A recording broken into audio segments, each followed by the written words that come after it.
His bones could sing. Something was listening.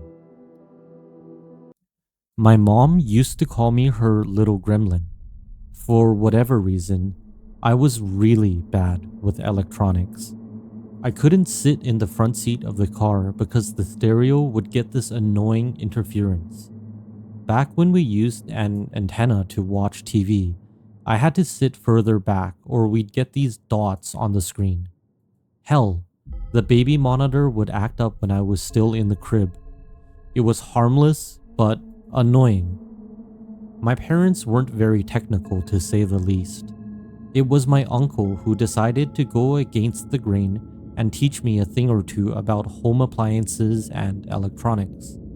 Just small stuff, like how to replace faulty diodes or test battery charge. That and using a computer. That was a big one. I remember that summer when I was 11, sweltering South Dakota heat and not a single cloud in the sky. We were sitting in his living room, where he'd put an old computer on a dresser. The screen was too high up and my knees would bump against the drawers. But I was seeing a new world on that dresser. We were signing up for my first email. I'd just put in my name and we were considering the password. A good password is something only you know, he said. How do I know if it's a good one? Well, if I can guess it, it's not a very good one. What if I just tell you? Can you tell me if it's any good? You'd trust me with that? You don't think I'd log in and read your email? Nah, I smiled. You wouldn't. My uncle passed away the year I turned 26. He'd never really been a beacon of health, but he took a downturn in those last couple of years.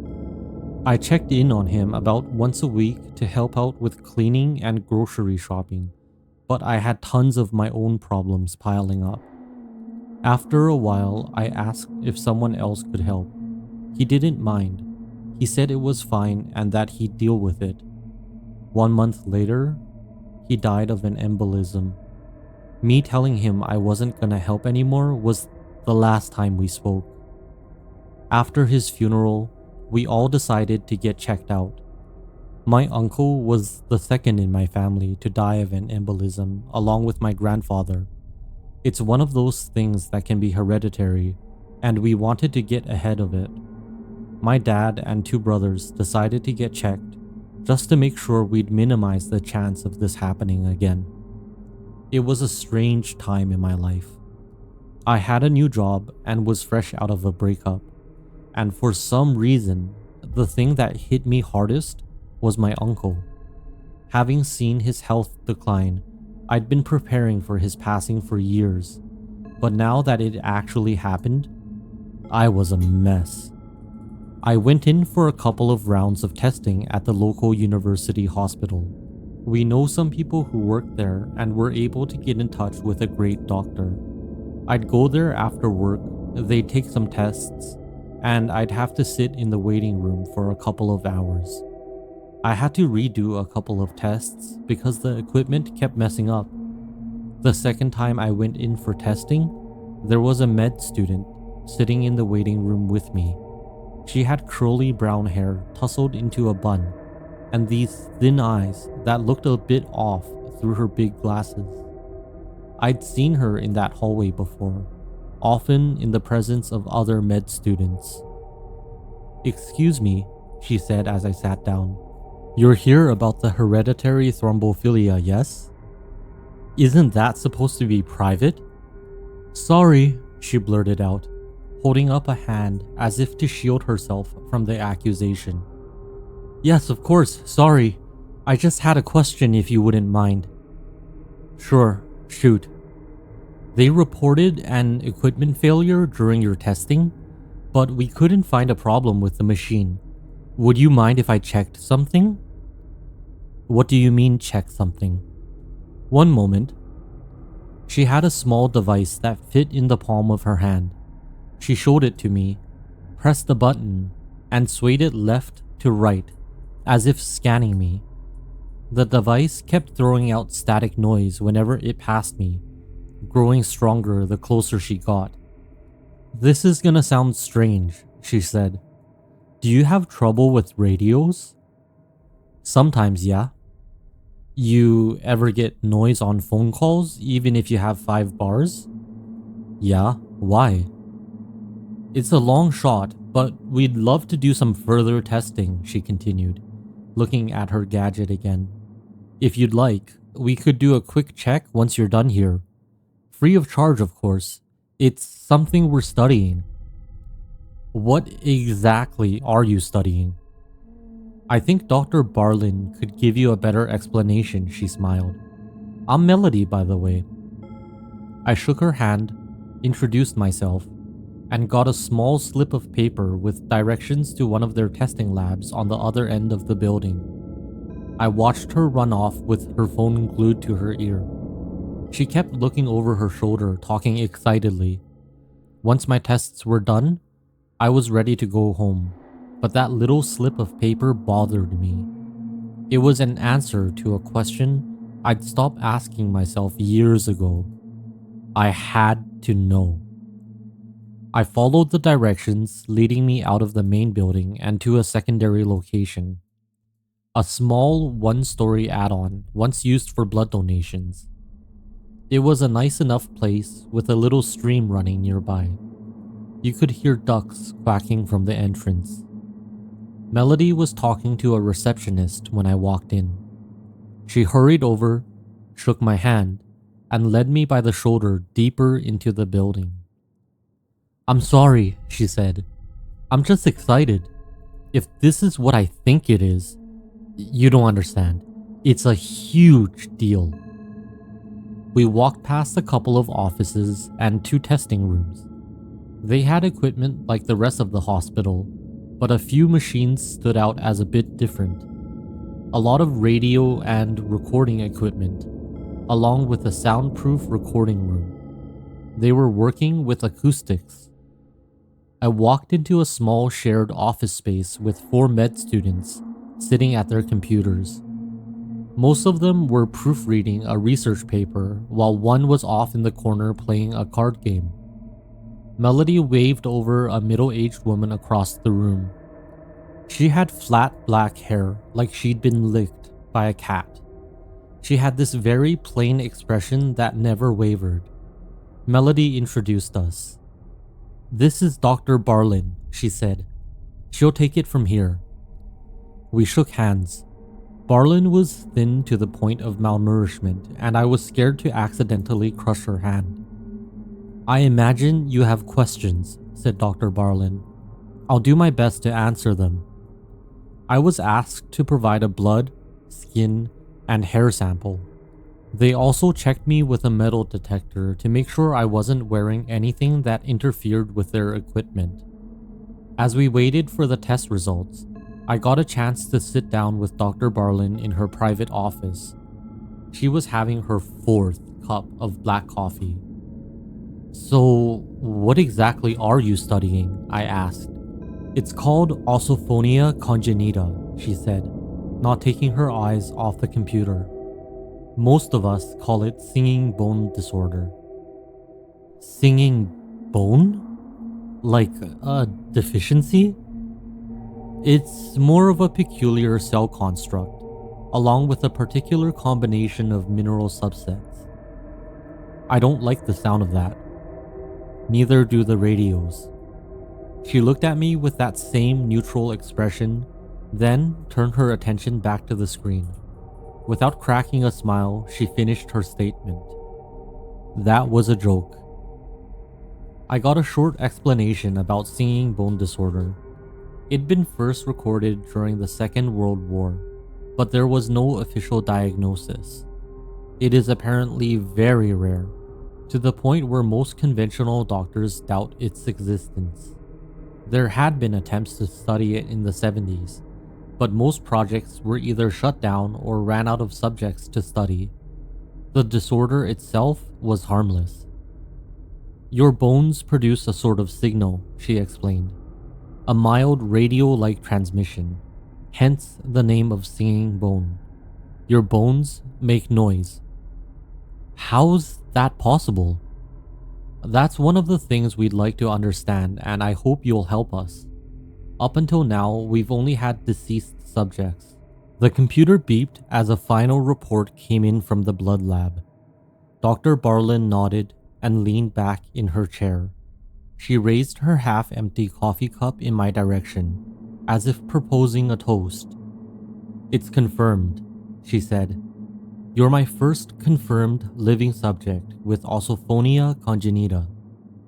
While Barlin didn't crack as much as a smile, the whole building lit up almost immediately.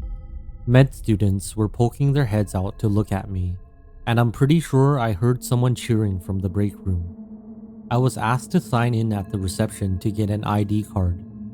I wasn't even sure if I wanted to help them, but they were already treating me like I'd signed away my life. I gave them my number and email, and I was asked to come in for further tests at a later date. They would have to check some things with the ethics committee, but it was an exciting time for Barlin and her team. I wasn't sure though. Not sure at all. As I was about to leave, I ran into Melody again. She was clearly excited, but she could tell something was off. She tilted her head and gave me an inquisitive look. "You alright there?" "I don't know," I admitted. "This whole thing is a bit much." "I'm sorry, we're all just a bit excited. We've been looking forward to studying someone like you." "I can tell, yeah. Aren't you excited?" "I'm not sure what there is to be excited about." "She didn't show you?" Melody's jaw dropped as she took me by the arm. There was no discussion. She showed me to one of the workshops. It wasn't much, just 2 tables full of electronics and tools next to a wide open window. I could hear the stream outside. Having the window open almost made it warmer. On one of the tables, there were these white discs encased in hardened plastic. They were each carefully labeled and sorted in a particular order. There was a name on the back, a person's name.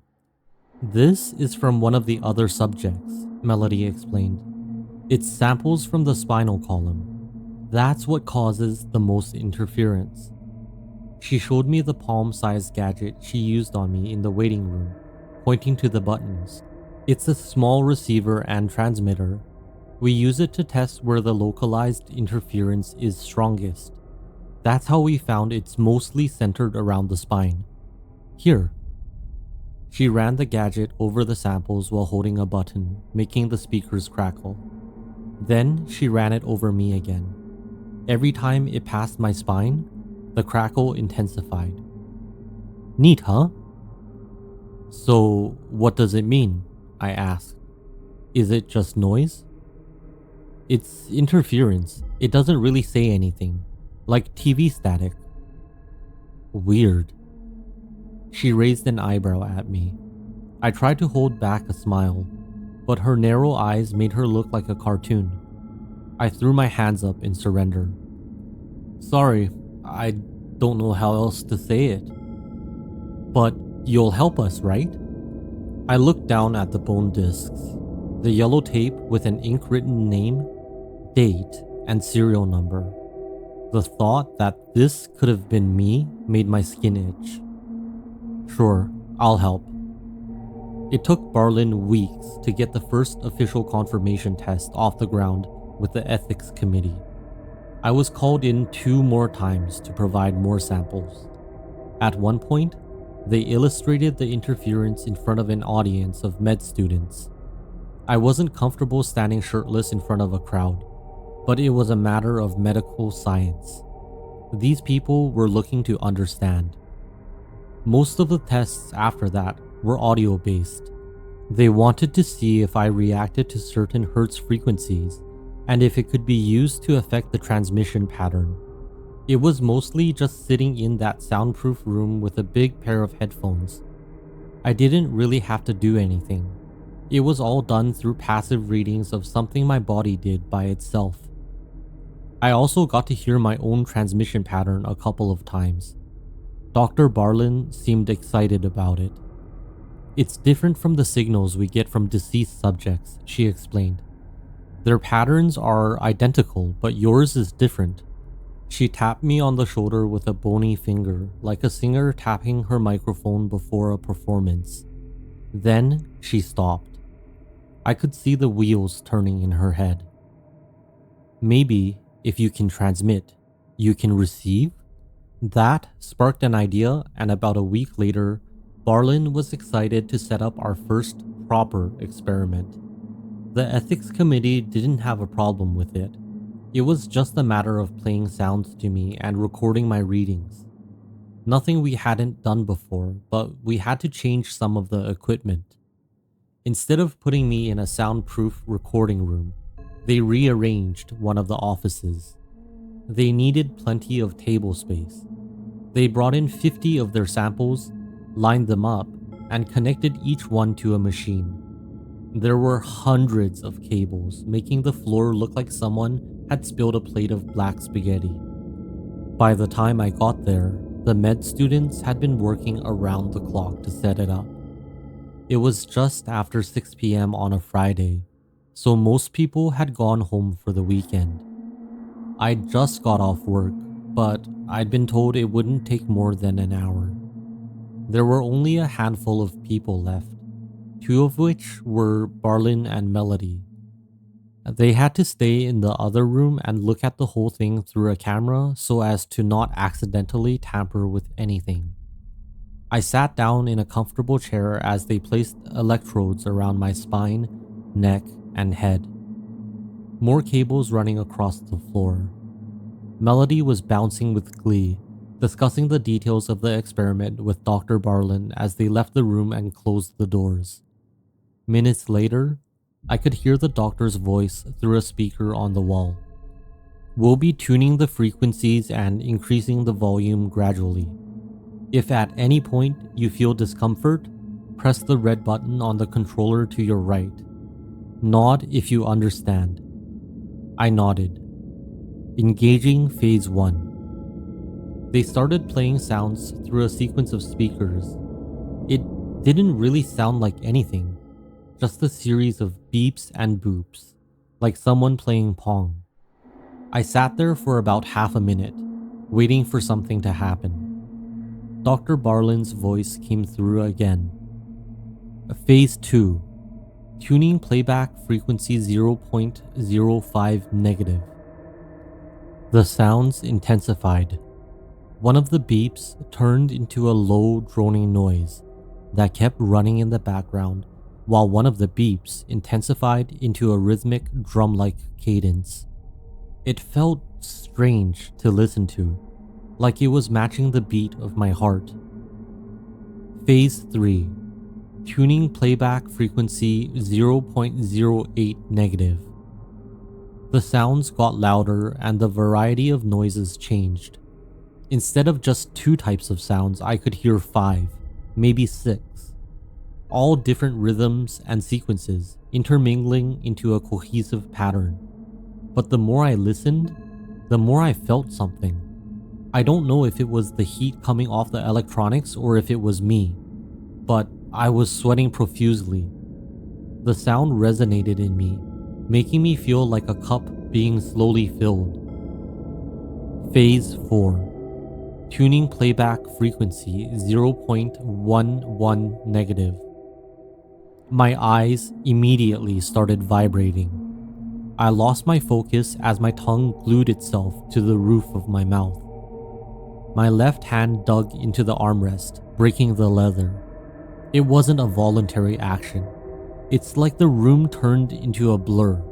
It looked like everything was covered in frosted glass. I wanted to say enough was enough, but I couldn't get the word out. Instead, my eyes rolled upward. I could barely make out the plain white tiles of the ceiling, as these black dots would cluster at the edge of my vision. They floated through my straining eyes, making it look like conscious movement. Something black pushed itself through the ceiling, like raw oil through a pasta strainer. I managed to find the red button with my right hand, and I pressed it as hard as I could. The moment the sound cut out, I threw up. It was this immediate movement, and I didn't have the slightest time to react to it. It just happened. I fell out of the chair as Barlin and her students came rushing into the room. "Kill the power," Melody yelled. "All of it." Barlin held my head up and checked my eyes with a pen light. "Can you tell me what day it is?" I tried to say Friday, but some other words came out. I couldn't hear myself say it. Barlin stepped back, and for the first time, her face changed. Her neutral expression shattered as her eyes went wide. She backed out of the room, covering her mouth with her hand. Melody ran over to me, helping me sit. Glancing up, the ceiling was clear. It took me a couple of minutes to regain my senses. I got to borrow a shirt from one of the med students, and as soon as I was cleared to go, I was out the door. I could hear Melody protesting in the background, but it might as well have been the ducks quacking down the stream. I wasn't hearing any of it. I wanted to get away. I got countless texts from her over the next couple of days. She wanted to see if I was okay. She wanted to apologize. She offered to pay for the dry cleaning. I didn't respond to any of it. I kept my head down and tried not to think about it. I'd never had a cramp like that before, and having my eyes move by their own volition was uncomfortable to say the least. Over the course of having my ossophonia studied, I'd grown more aware of the effect I had on my surroundings. It's like when you get a wound that you can't stop poking. It irritates you and you can't stop yourself. That's what it felt like. I'd put the car stereo on and listen to the crackling noise get louder the closer I leaned. A couple of days passed before I got back the test results from my embolism checkup. It was good news. They couldn't find any signs of hereditary issues. I called my mom and told her all about it. She could use the good news. As I was about to hang up, she stopped me. "I heard you're helping out at the hospital." "Where'd you hear that?" "One of my friends works extra in the cafeteria. They told me you were there the other day." "Yeah, it's the gremlin thing." "Really?" She snorted. "That's still a thing?" "Yeah, it's a whole deal. They're writing a paper about it." "Oh, that's wonderful. Your uncle would be proud." "He would?" "He would," she insisted. "He donated blood all these years and gave his body to science." "Really? You didn't know?" As we ended the call, I was left sitting there with my phone in my hand, scrolling through Melody's apologetic texts. I couldn't help but feel this emptiness in my chest, like I'd done something wrong. Finally, as I was about to put my phone down, I got one final text. "Would you mind if we talked for a bit?" It read. "Just you and me. Clear the air." I sighed and thought about my uncle. He'd been uncomfortable most of his life, but he walked the walk.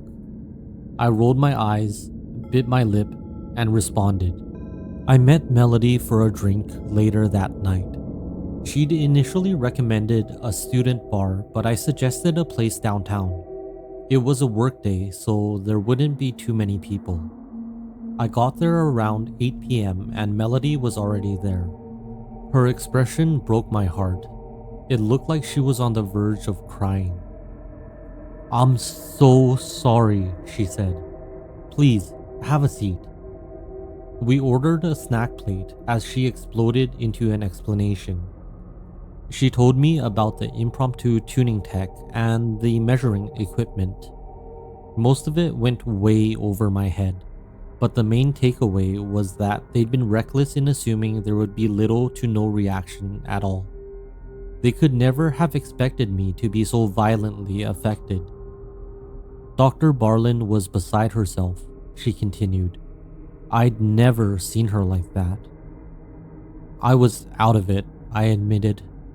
I had no idea what I said to her. It was weird.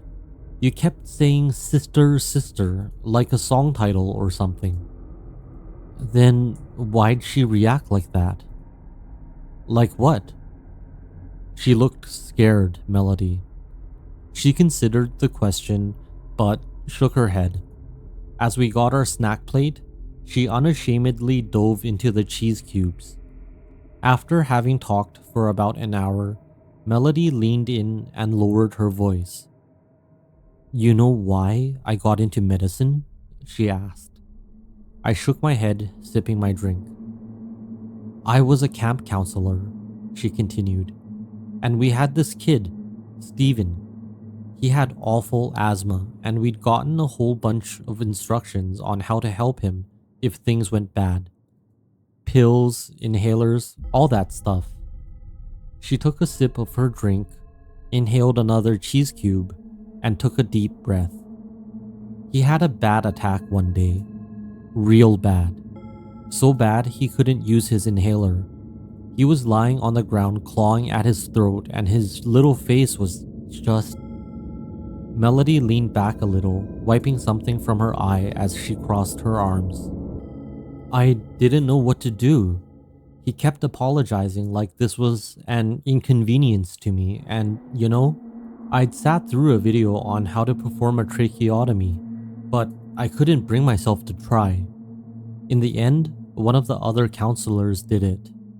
If it hadn't been for them and some CPR, he would have died right there on the floor, his last words being an apology for dying. She looked me in the eyes. I could see a quiver on her lip.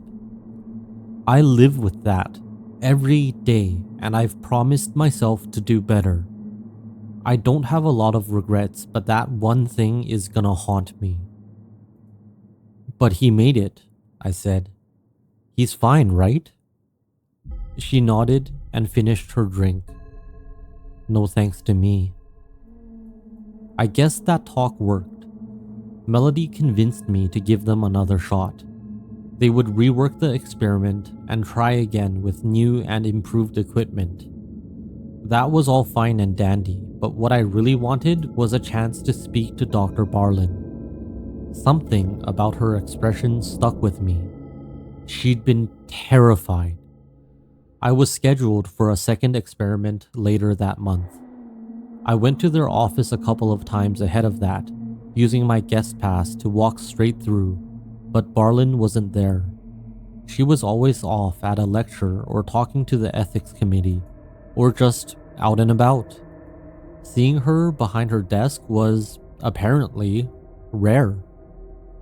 I managed to catch her one lazy afternoon after work. She'd been staying late reworking the parameters of the experiment. It was still a few days off, but the med students were already in the process of setting things up. I knocked on her door and leaned my head in. Mind if I come in? I asked. Not at all. I sat down across from her, catching a glimpse of her screen. Hundreds of columns full of measurements arranged and calculated. I wanted to know about Sister, I continued, and why that bothered you. For a split second, something crossed her face. She looked back at her screen. I'd rather not. I think you owe me that much. One uncomfortable experience does not negate another. Why was it an uncomfortable experience for you? That doesn't... She stopped herself. She closed her eyes as her fingers curled around her keyboard like a bird of prey holding a struggling meal. You said something I haven't heard in a long time, she continued. It caught me by surprise. Sister. Her eyes narrowed. Yes, she acknowledged. That. I didn't get much clarity about why that particular thing bothered her so much, but I didn't feel like pushing the topic. Once the second experiment was set up and ready to go, I was asked to come back.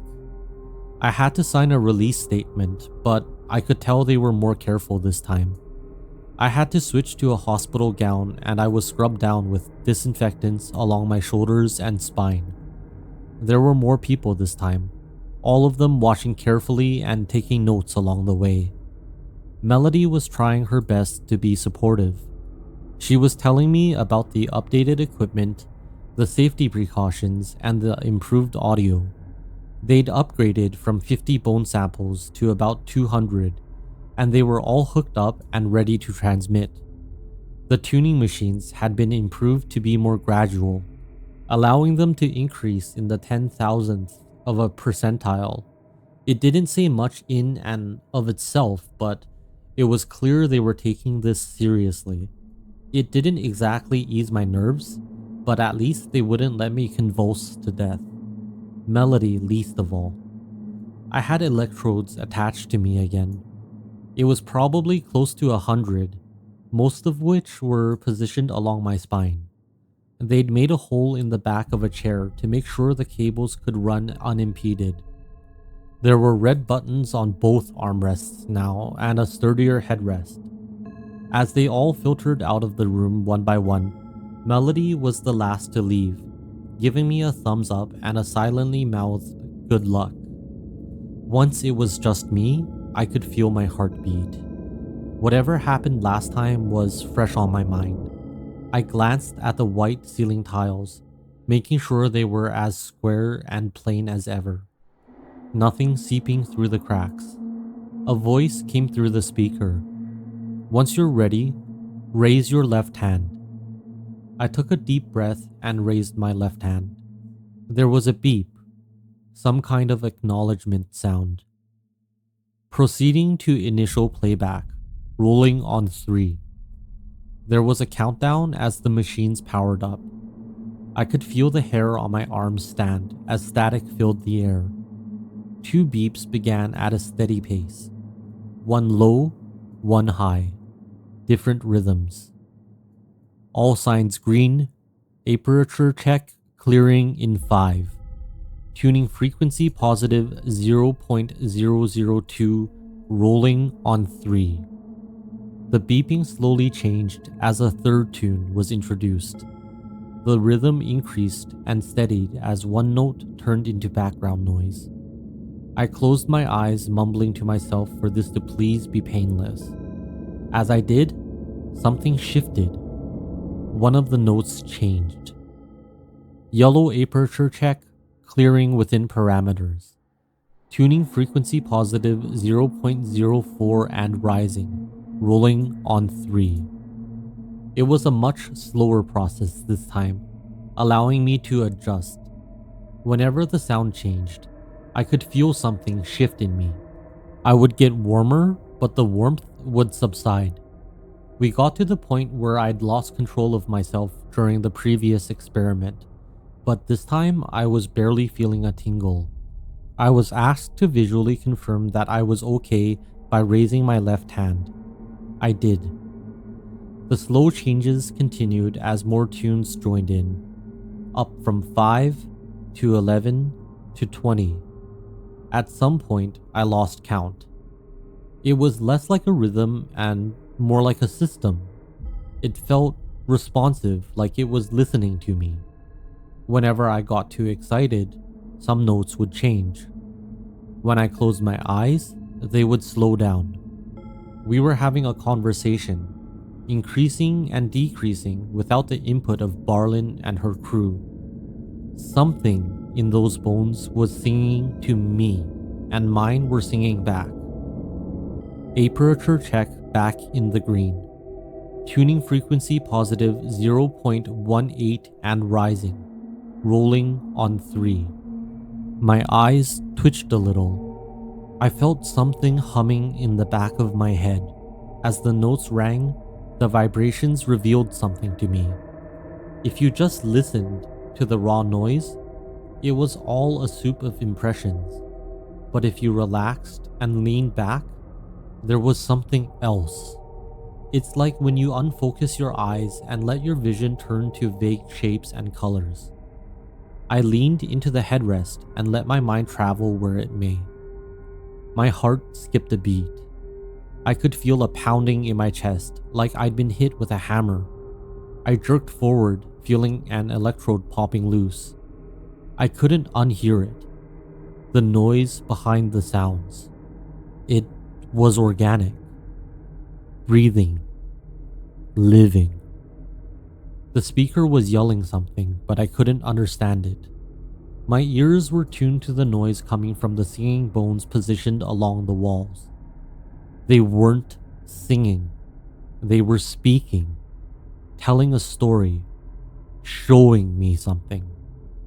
As my eyes rolled up, I saw the space between the ceiling tiles filled with black, as liquid black hands dripped downward. I pulled my arms loose and covered my ears, but the sound was already inside of me. It was resonating within my bones, bouncing in the chambers of my heart like an echo. The room was changing color.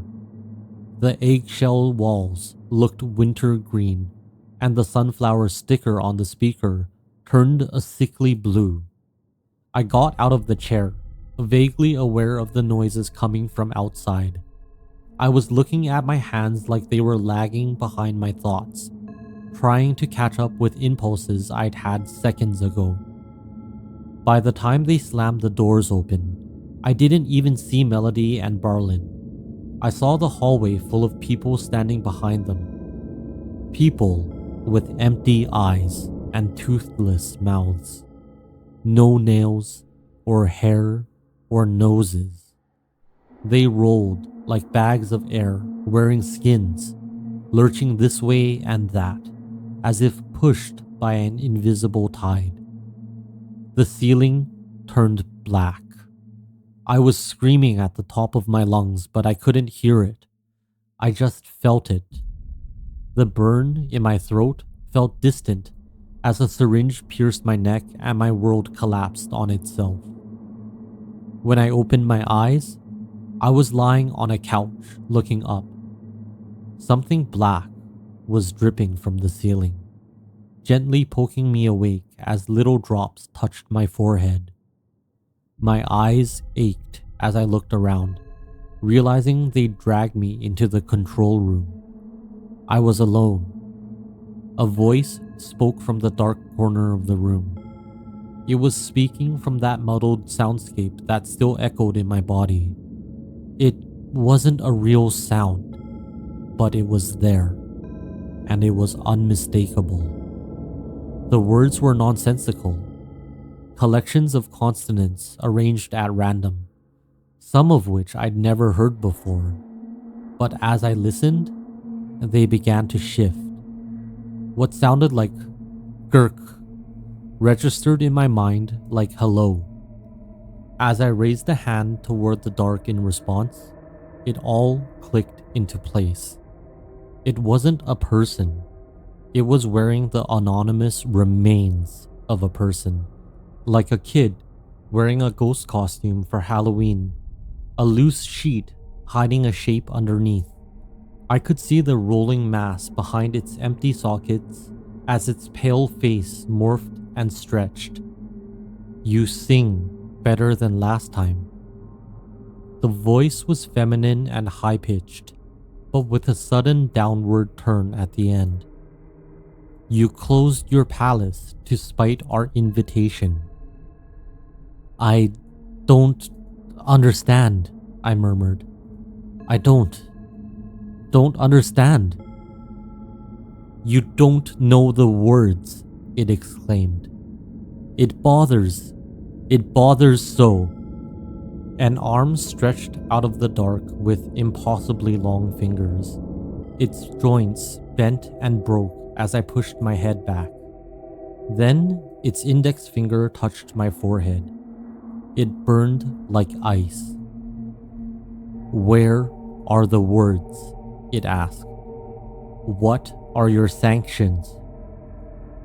"I don't know what you want," I gasped. "What you are." "Be home." Something cold forces itself through and under my eyes, linking up with the thoughts in the back of my head. Then It pulls. In the next breath, I'm 11 years old. The sweltering South Dakota heat burns through a cloudless sky. I'm sitting next to my uncle at his old computer, my knees bumping against the drawers. But I don't look at him. I know not to look at him. "Do you understand me now?" he asks. I nod. It sounds like him, but his lips don't move. My fingers tremble. My hands shake as they hover over the keyboard with my index fingers outstretched.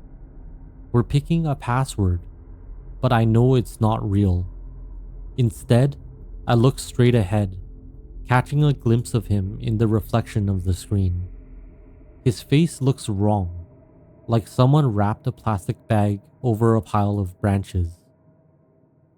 "You're dead," I mumble. "You died." "I did." I lose my train of thought. We sit there for a couple of seconds. I swallow hard as I look down from the screen. I'd forgotten about those shoes I used to wear. He pats me on the shoulder. "It happens," he says. "Death's not that bad," he continues. "It's like logging out of your email and forgetting the password. You can't get back in, and you can only try so many times." "That doesn't make any sense." "It's the best way I can explain it." I peek over at his feet. They look pallid, and he has no toenails. Something moves under the surface of his skin. "Some try to remember their password for a very long time," he explains. "Some log back in. Most don't." "Did you?" I ask. "I don't bother with passwords anymore," he says. I stepped away from the computer. There's so much else to do. He got up from his chair and walked around the room. I could hear his uneven steps echo against the hardwood floor of his old house. "Your password has gotten a lot better," he said. "Some have very weak ones. They're stuck trying to change something they can't, and they forget to improve." "Is that bad?" "It can be." I stood up too, looking away from the computer screen. Keeping my eyes away from him, I asked, "Is there really something else to do? Can you just step away like that?" He stops and turns. I don't turn to look, but I can feel him smiling. It's a beautiful day outside. I wake up with a gasp. I've fallen face first off the couch and bruised my nose. There's commotion as someone tries to wake me, rolling me onto my back. I look up at Melody. She looks different. The light is dim, but I can tell. The noise has stopped echoing in my head, leaving me with a violent headache. "We thought you'd be more vulnerable," she whispers. "What?" "We were looking at you, and she was right there." I squint at her. One of her eyes is looking off in the distance. The other is looking at me. Her fingers keep moving like kelp in an ocean current. It's not Melody. Whatever I'm looking at, it's not Melody. "She's so weak," she says. "We'll save you for later." She pokes my nose with a boop and grins, but it's not a smile I've seen before. As she gets up, I notice the bloody scissors in her hands. There are bleeding people in the corridor. Melody strides down the hall with an inhuman confidence, twirling the scissors round and round like a butterfly knife. As she disappears around the corner, I can hear police sirens, and then things go dark. Most of what happened afterward is something I've heard from third parties. Melody was taken into custody and tried for attempted murder. Dr. Barlin escaped with a few cuts and bruises on her hand. One of the med students got the worst of it, getting his throat pierced. Witnesses would describe it as someone attempting an amateur tracheotomy. He survived, but some of the damage to his vocal cords was permanent. The study was shut down. The ethics committee couldn't let Dr. Barlin use the results of the experiment. I'm not sure what came of the subsequent investigation, but the doctor and her students were pushed to a different project. They still used the same building though. I caught up with Barlin a couple of months later. It wasn't planned. I just ran into her while I was out and about. We were in the same waiting room at the bank. I was a bit hesitant about talking to her, but I decided it was more awkward to pretend like we didn't know each other. I sat down next to her, sparked up a conversation, and we ended up on a familiar topic. "Why was Sister such a big deal to you?" I asked. She rolled her eyes and sighed. "It was our secret password," she said. "Something my sister and I said to mean we were serious about something. It's like when you say, 'Cross your heart and hope to die.' It must mean a lot to you." "Sort of," she smiled. "I just haven't thought of it in a while. She's been gone for over a decade." Years later, I still have singing bone disorder. I don't think I'll ever get rid of it, and I don't think there'll ever be a study like that again. I can't imagine an ethics committee signing off on it. Looking back at it, I feel like I've gotten a better understanding of things. Not just about the disorder, but about myself. Sometimes after work, I turn the car stereo on. I tune the noise between stations, close my eyes, and listen. And in those moments between one obligation and another, I feel like I can almost remember that sound, that voice, and I feel like there's so much left to see.